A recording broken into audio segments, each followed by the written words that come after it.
d'un contrat qui se présume évidemment à une logique donc de revenus basée sur un salaire fixe, mais lié beaucoup plus à l'atteinte d'objectifs. Donc on était loin de fixer des choses et des revenus qui rémunèrent un travail sans qu'il y ait des objectifs. Donc cette rémunération a été fixée à 80 000 mensuellement. Je tiens à signaler que M. Wahid, il aura l'occasion de vous le dire dans le détail, c'est pratiquement le tiers de ce qu'il avait dans son dernier contrat à Nantes.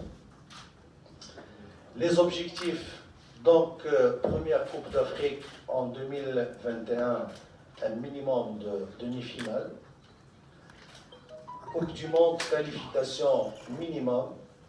Et la Coupe d'Afrique 2023 qui interviendra juste après la Coupe du Monde, parce que comme vous le savez, ça va se jouer en 2022, c'est de gagner cette Coupe d'Afrique. Donc ce sont 3 objectifs majeurs qui sont fixés dans ce contrat. La non-atteinte de ces objectifs dans une étape ou l'autre signifie automatiquement la résiliation du contrat avec un avis de 3 mois, clair et net.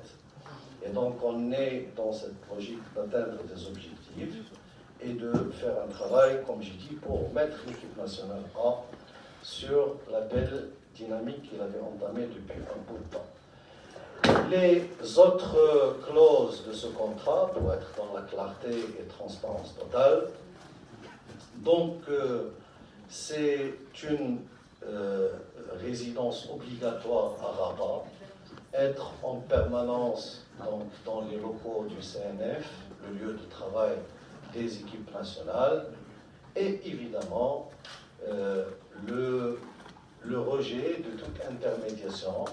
Donc, seule l'institution de la Fédé, en l'occurrence son président, serait l'interlocuteur donc, de M. Wahid et par conséquent de l'équipe nationale. Tout cela était le fruit donc, de négociations, comme je dis, ont été étalées. Et je remercie de passage M. Wahid pour l'esprit